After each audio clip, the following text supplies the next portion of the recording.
welcome to the Wisdom in Times of Crisis online event. Here we explore the wisdom of these particular challenging times.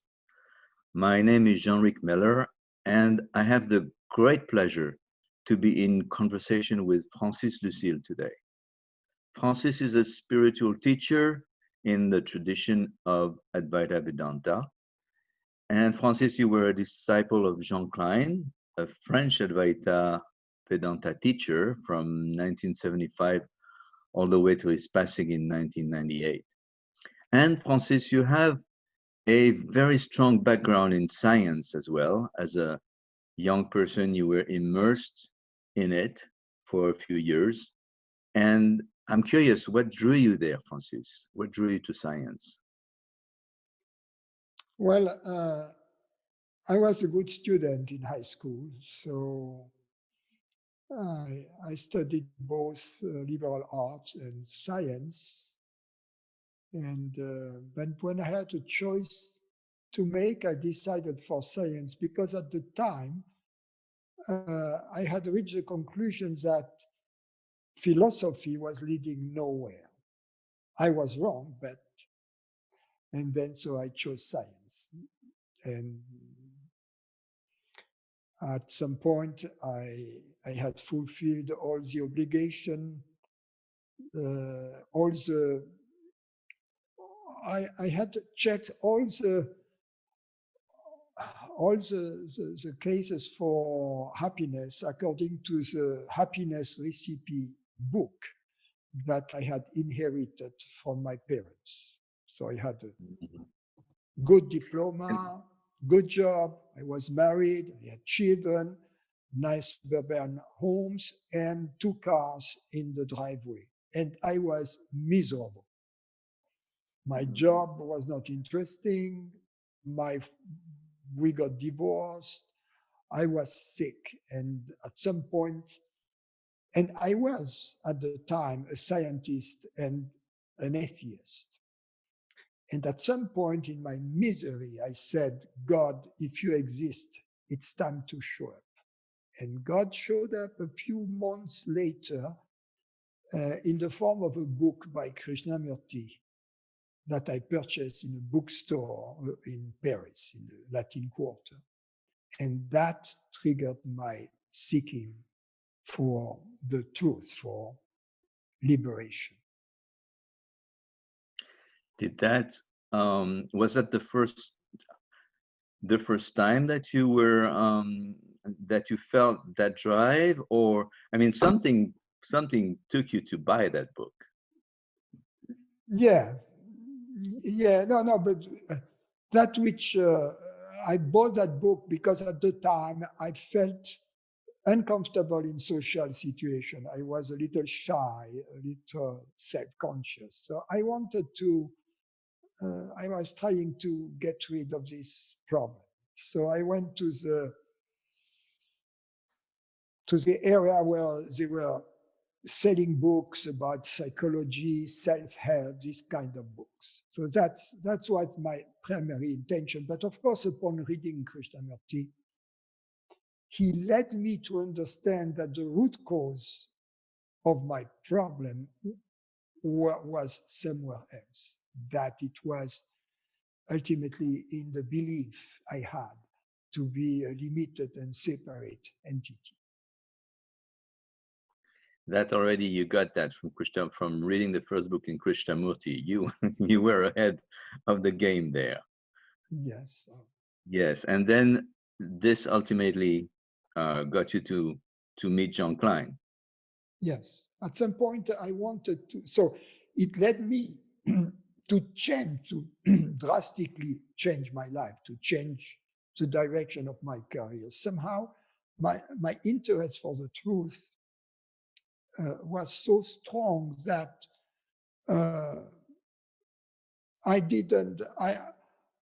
it didn't cost me anything. I had no regrets to let go of my ambition for a career. I think that's something you can understand yourself because we have followed a little bit parallel roads. And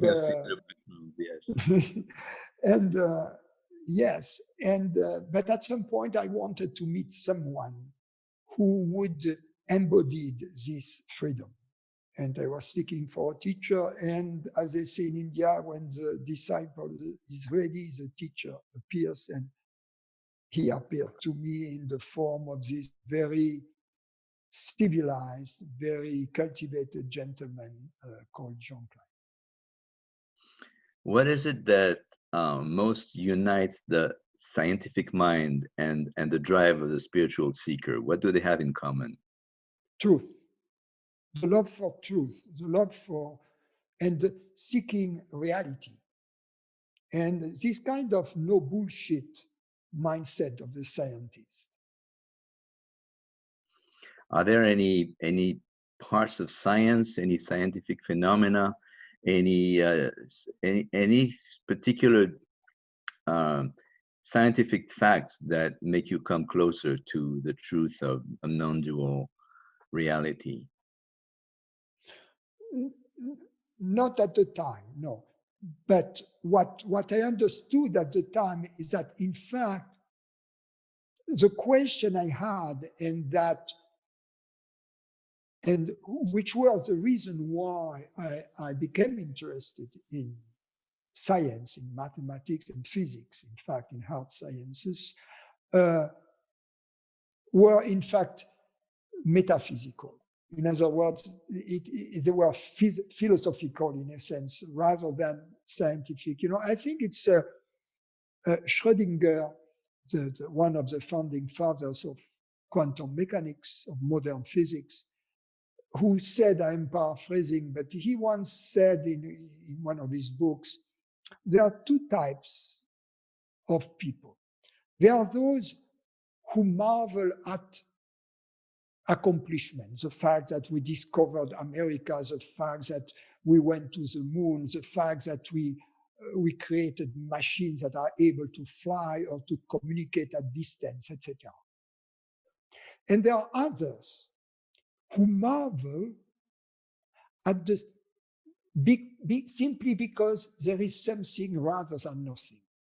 And he adds, those are the mystics, the philosophers, the poets, and the physicists. Mm-hmm. So it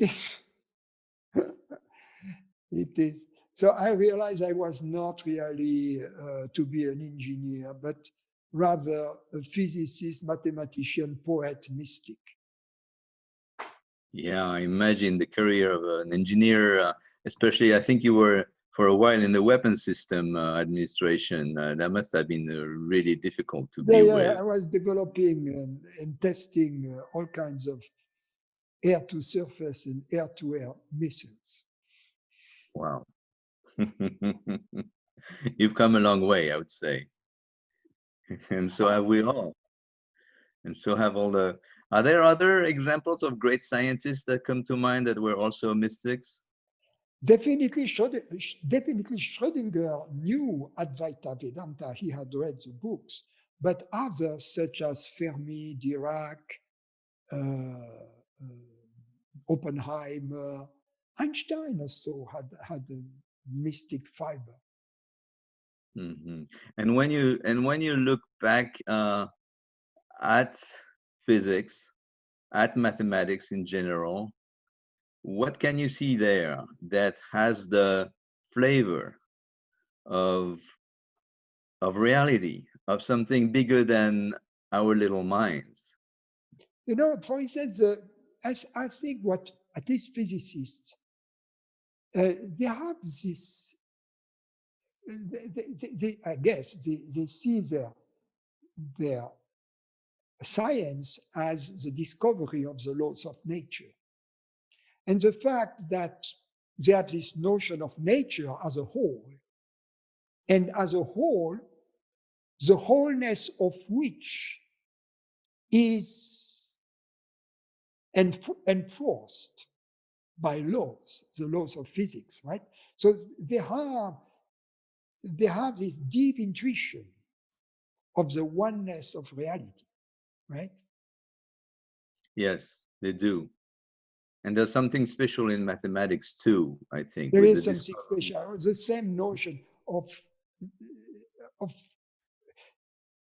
you know, this deep intuition we have that, let's take, for example, the number pi, right?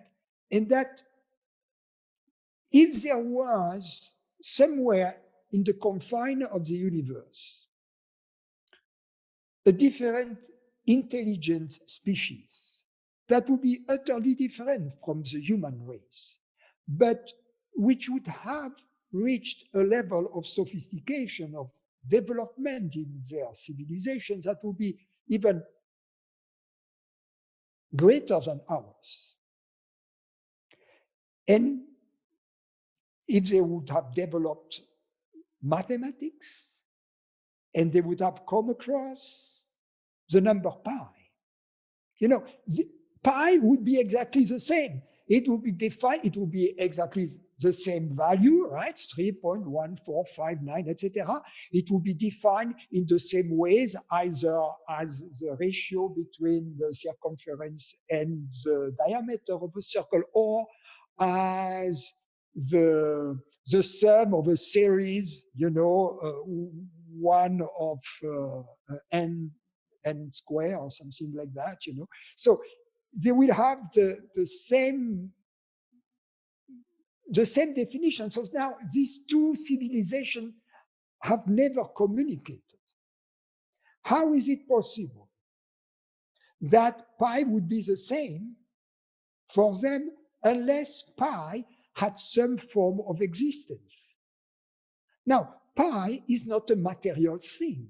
The question then, where does pi exist? In which realm?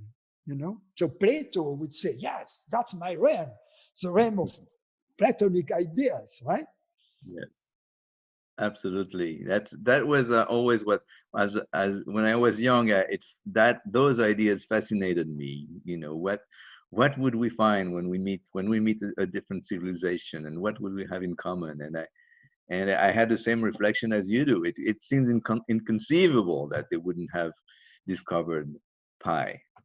But No but matter. but yourself, you know, as a mathematician, when you discover when in the course of your studies, you know, when you discover a new property, you don't think that it is something that we human beings have created. Let's say you discover the law of rarefaction of the prime numbers, right? And it is not something that we human beings have created, something that we just discovered. Discovered.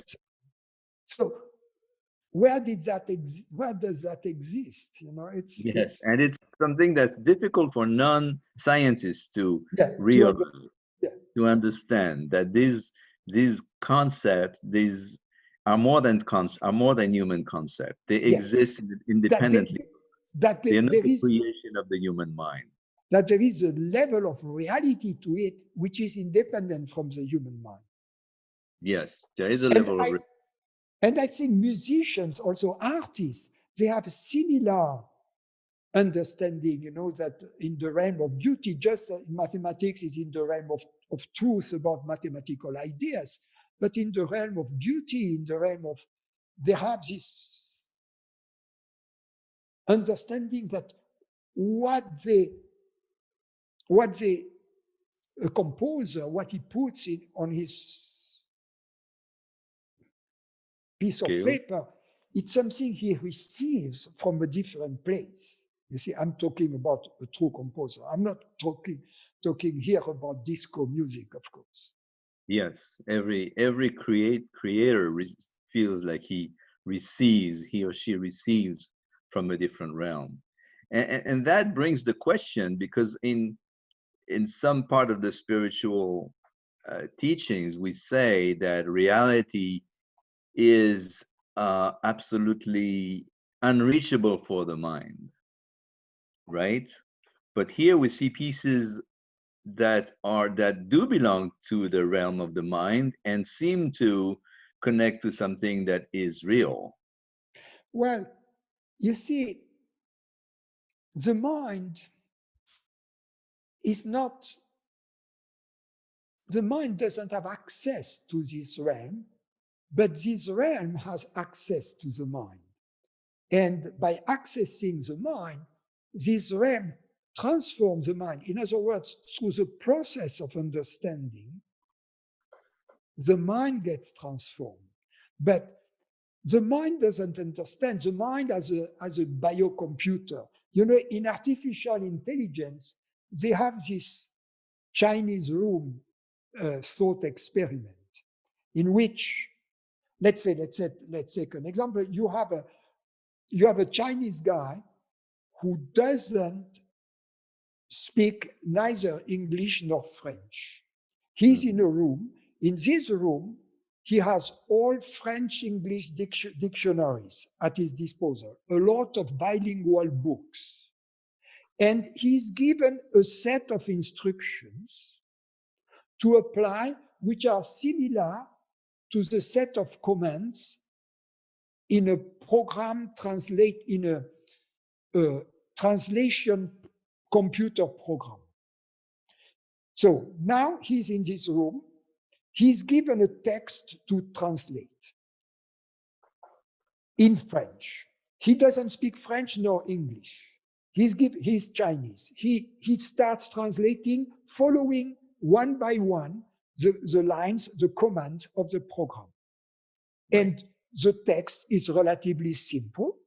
And he comes up, so from the French into an English text, just as a computer program would done. And an English reader would say, or a bilingual reader would say, yes, this translation is good. And this translation conveyed perfectly the meaning from French to English. However, the Chinese guy who did the translation had no access to the meaning, right? Yes. Since he didn't understand. So yes. that brings the question of meaning. Mm-hmm. You Absolutely. see? Because a computer has no access to the meaning, right?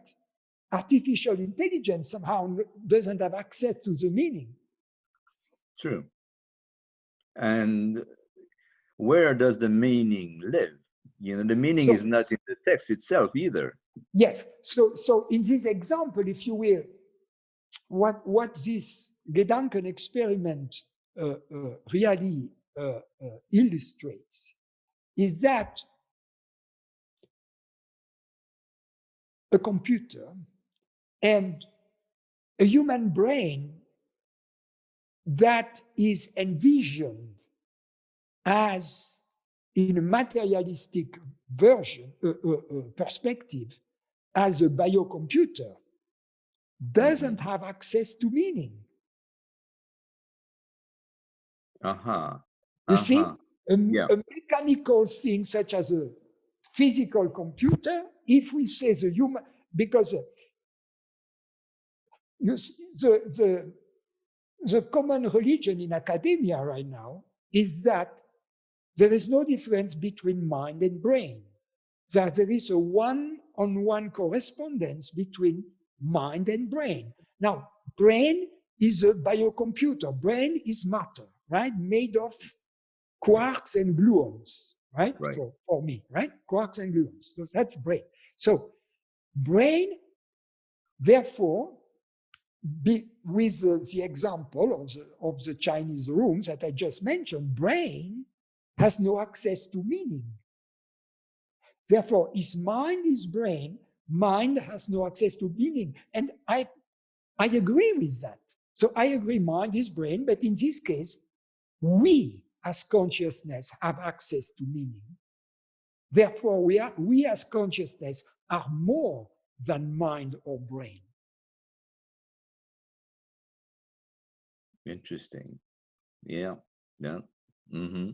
So all the mind can really do is get inspired from that realm which is bigger than itself, see its own limitation, because if you really look hard, you can the mind can show itself its own limitation, and open to receive reality. Yeah. But what is beautiful is that this experience of understanding is one that we all share, right? It's not something foreign to us. But all we need is to be open to the possibility that that part of us, which is open to meaning, in other words, that part of us that understands, that part of us that perceives, is not physical, mechanical, dependent upon and subjected to the limitations of the body-mind. So that opens the possibility that this part of us, awareness, that perceives, instead of being confined, contingent, is in fact universal. It does. Although some people would argue that it's a meta property of matter when it gets complex enough. Yeah, but they don't answer the question of the Chinese room. They would probably argue that if you replace the Chinese with a native speaker, he just have access to a lot more rules. Yeah, but the huge difference is that the Chinese will acknowledge that he didn't understand the message. Yes. Yes. Therefore, that he didn't have access to meaning. That is true. Yeah.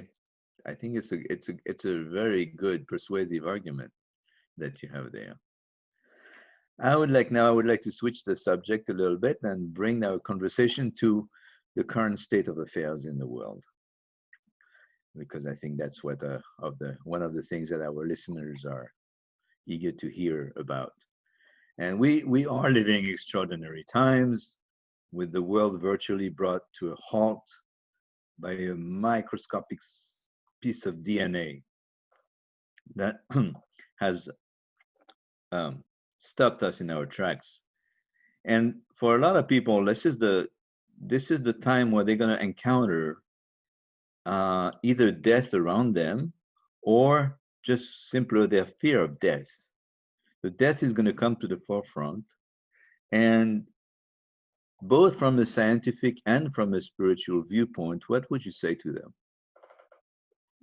Well, since the moment we were born, we began to die. Right? So we are all dying as physical bodies. So it's not big news.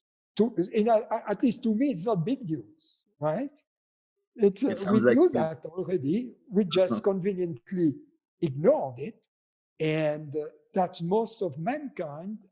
They don't want to talk and to deal with these questions. And I think the spiritual interest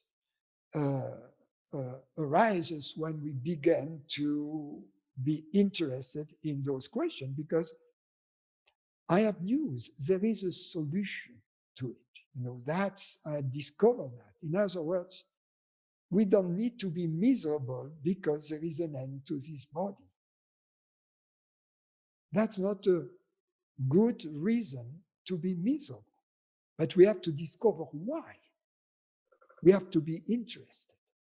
And then life can become a celebration, and life can be lived to its fullest, not be wasted. So that's now regarding about this particular case of these pandemics. I hope it will teach us to get closer to each other, our oneness, as human beings, because we are so divided by religions, by race, by political ideas. People try to divide us.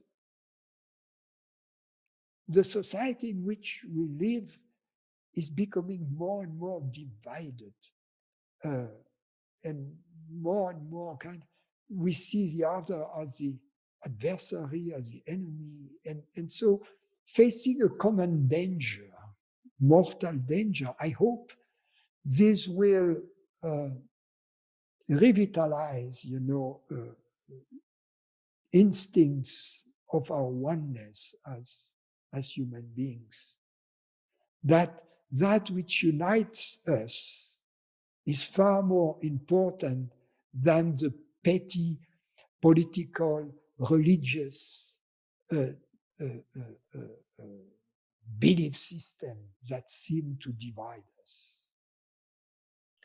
You know, Yes, ideologies are so divisive. In the sage is independent from any ideologies. very true. And I see a lot of ideology creeping up even during these times. There's so much divisiveness still. If you look at the social media, you see all these. You see on the one side people who want to stay home, on the other side people who want to reopen, and they fight with each other and they call each other's names. Yeah. And then you have all the conspiracy theories on top of this. And I'm curious, like what is it that gives rise to all these far-fetched nonsensical theories and that made people so attached to them and ready to fight to defend them. Whereas in fact there is a just balance to be found between these two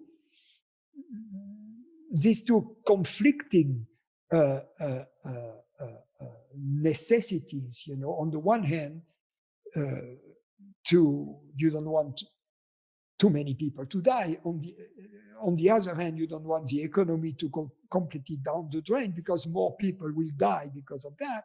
So there is a kind of balance to be found, and intelligent people and well-meaning people could unite instead of tear each other apart, and try to use their reason, their intelligence, the means at their disposal to find where this point that is optimum could be found, and to readjust it over time as the context evolves, to permanently adjust it.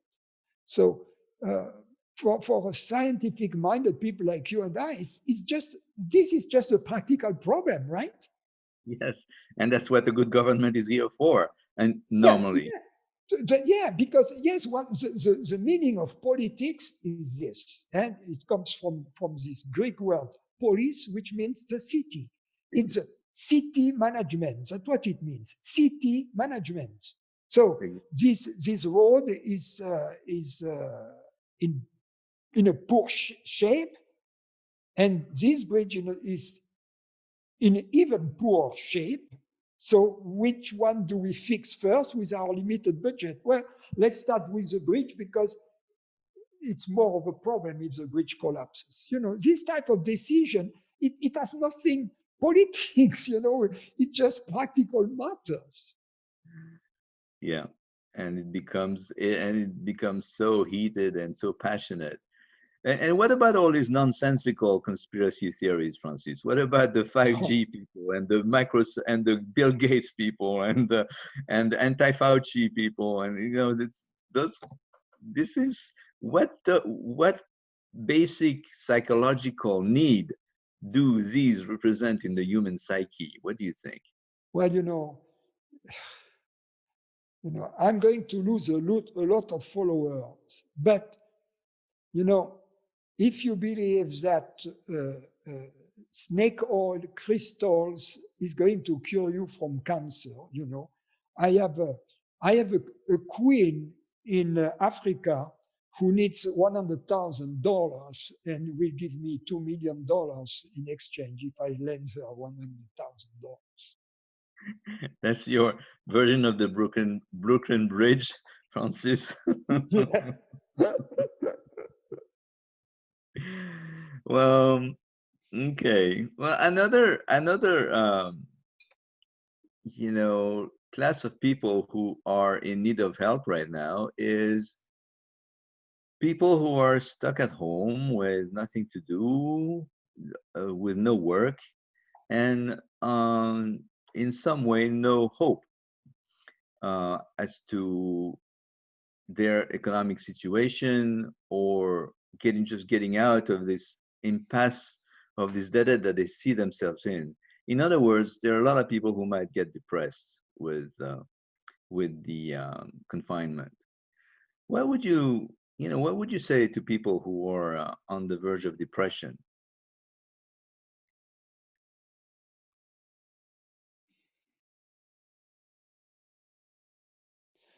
Well, in our societies, we have a lot of safety nets. There are other parts in the world where the situation can be much more dramatic. So what they have to ascertain is whether their situation is really that bad practically, or whether it's mostly psychologically.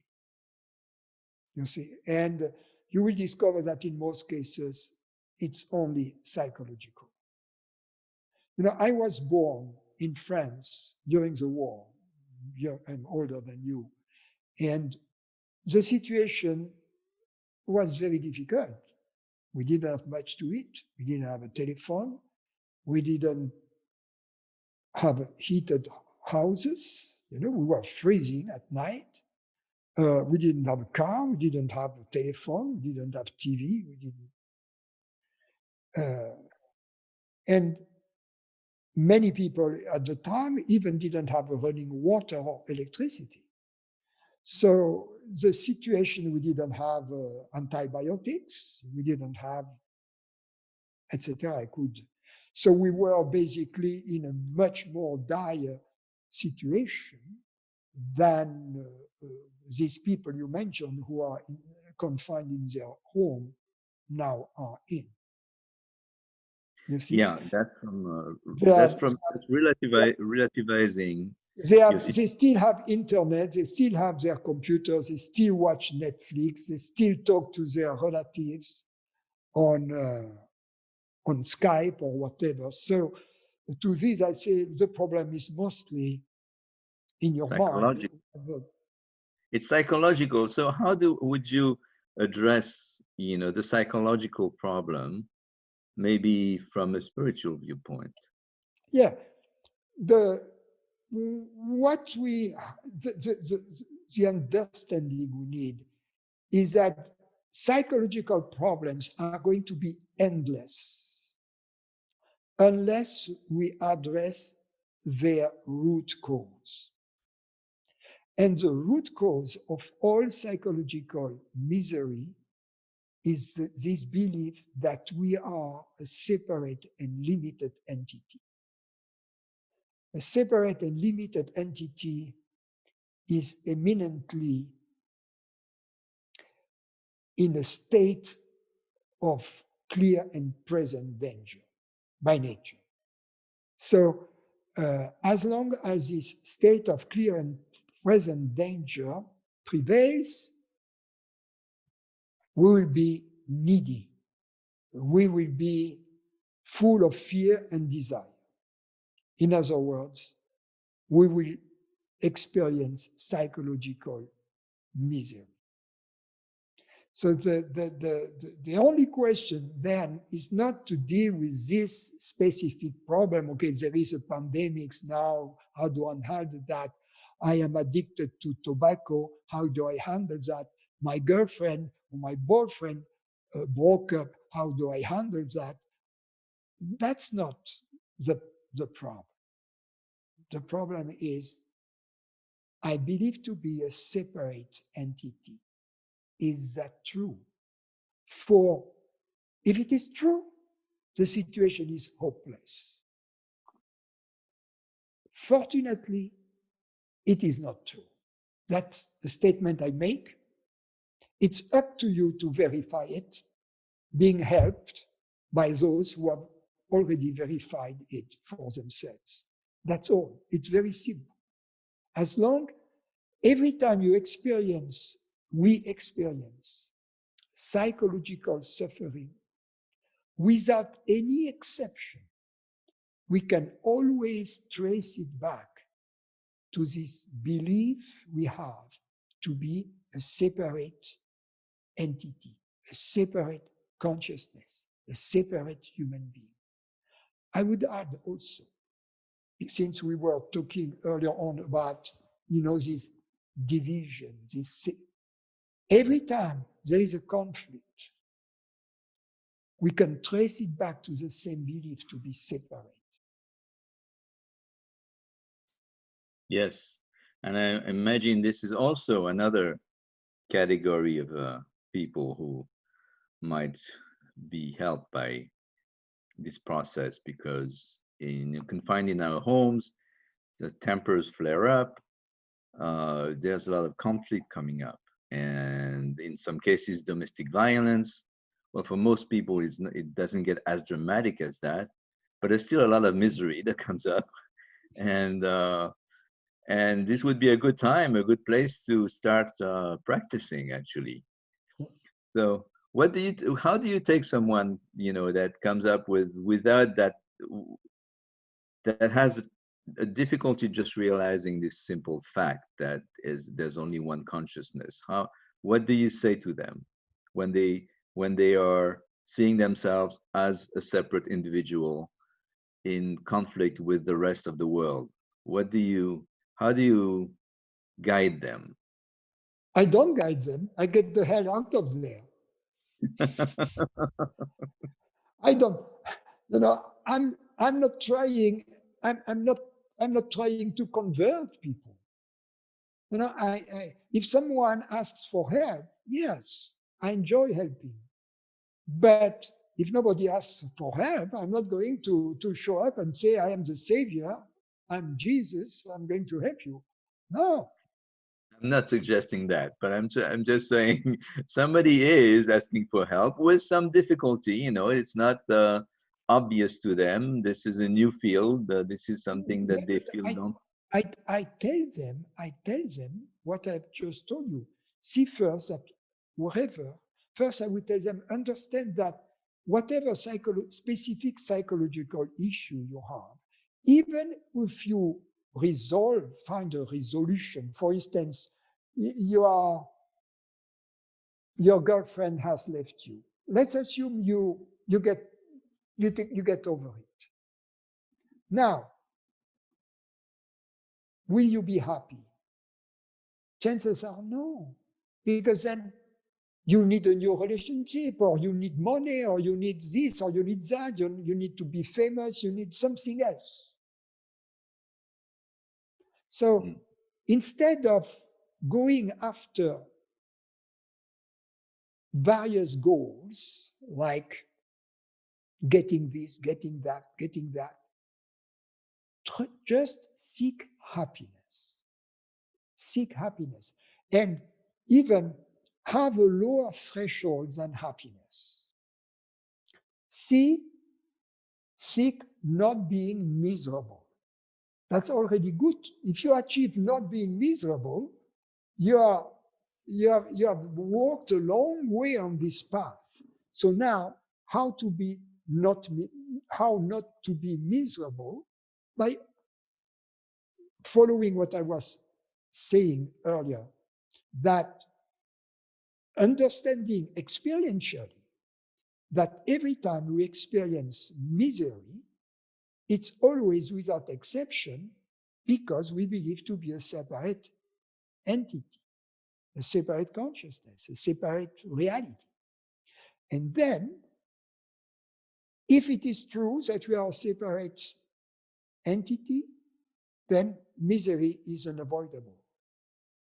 But now we have to revisit the evidence we have that we are a separate consciousness, and that's the next step I suggest to these people. How are you so certain that this reality which is hearing my words as I speak right now, which is invisible,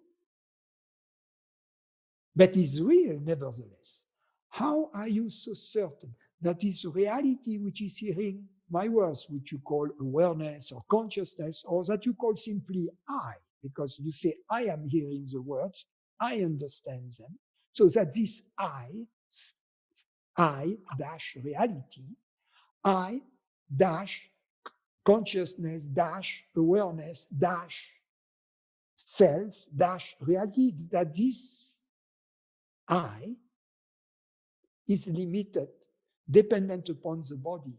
Since it is not physical, since it is not visible, what is the evidence that it is even located or localized in the body?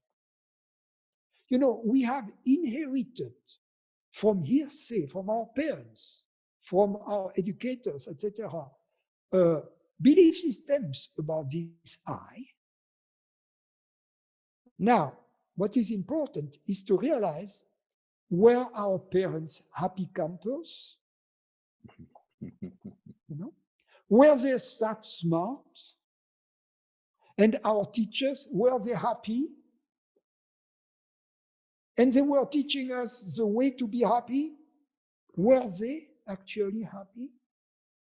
And then we try to apply their old recipes that don't work. At some point, we have to come to the understanding that if they had worked, they would have been happy.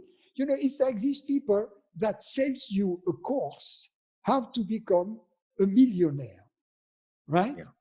Yeah. They have these big infomercials, and you ask yourself the question, well, if they have the recipe how to be a millionaire, what do they sell the course? What do they need my money?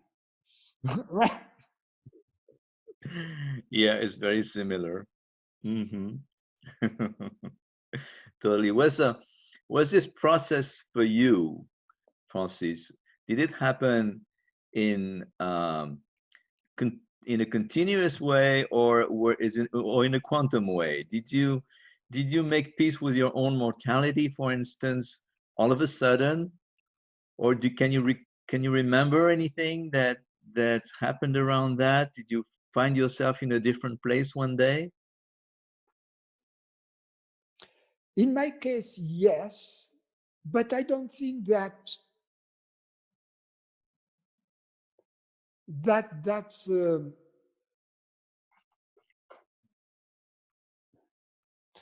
a general model, like a one size fits all type of underwear. No, I think it's, in my case, yes, but it doesn't have to be that way. I think a better way, not a better way, but a more common way is a way in which at some point on the path, I mean, we have met some teaching, we have met people, we have met books, videos, whatever. And then we have been interested. And then we have been walking on that path. And in the beginning, we were miserable. In other words, misery was walking, you know, at our side on the path. And then we kept walking, looking forward. And at some point, you realize misery is no longer next to us. Misery has left us. But we don't know when. When did misery start off-roading? We don't know. But on the other hand, who cares? You know, perhaps in Francis' case, I remember a specific moment when misery parted company. But that which matters is the parting company is not the remembrance of how it happened. You know, you know, I'd rather have $1 million in my bank account, not remembering, you know, all the deposits I have made, than having a deposit for $10, remembering very well the day I made it. Okay. I won't probe any further then. But you talk about that state of letting go of the misery, and Jean Klein also said something about coming home is being at peace. And a lot of other times he's always talking in this way. So is there such a thing as living life just bathing in beauty, harmony, and peace? Or is there always room for less comfortable feelings? It's like when we live believing to be a separate entity, it's like there is a sense of impending doom, of ultimate tragedy, always present. It is really oppressive. And then it's replaced by things that were there before also, that are still there, that are, of course, there are worries. Let's say I hear a little noise in my car. I'm worried it might be, I may need to a new timing belt, or my computer goes out of power. I may need to change the battery. It's boring. I have to go to the Apple store, leave the computer there, and now I may catch the coronavirus with these geniuses at the bar, and so little worries like that. But it's not the end of the world. You see what I mean? Yeah. Ultimately, in the depths of our being, there is this background of peace, of stability, and of fearlessness. How about our deeper conditioning? Do we ever outgrow it, or do we just become more intimate and comfortable with it? It depends what we call by conditioning, because I assume you don't mean the fact that we know how to drive a car, how to solve a linear differential equation, or you don't mean that, right? You mean more different types of issues that involve psychological. Yeah, all our wounds, all our undigested trauma, or our. Yeah, but the problem with the trauma, we don't want to eliminate the trauma. It's not possible to erase the past. But, in psychotherapy, there is this view that we have to revisit all of the past, all the elements bit by bit, in order to have the past completely clean. The problem is that doing this job, this work, deprives us a lot of happiness in the now. Frankly, instead of revisiting my past, I'd rather enjoy playing tennis, or playing music, or listening to music, or listening to or watching a stupid movie on Amazon, rather than visiting my past. So to visit the past is quite boring. So, I mean, if it is, it's a free country. If that's what you enjoy doing, please me by guest. But that's not what I enjoy doing. So the only moment you have then to revisit the past is only if and when the past visits you, which is a much lesser threshold. You see? So then, even when the past visits you, you deal with it. But the beauty is that when you understand your true nature, you understand its absolute independence, its absolute freedom. And at that moment, you have divorced your past in bulk. your past as a human being, your past as a separate person. So that when your past revisits you, you don't spend hours dealing with the past trauma. You just let the past trauma go back to the closet where it belongs. And at some point, it doesn't come out of the closet. And there, in the closet, it dies of starvation. Mm. That is beautiful. And I can feel the taste of freedom that comes with just listening to this. And I would love to ask more questions, but I think we're out of time. That's all we have time for. I want to thank you for your contribution and for that aftertaste that's going to stay with me for the rest of the afternoon. Thank you, Francis. Very sweet, Jeanric. Bye-bye.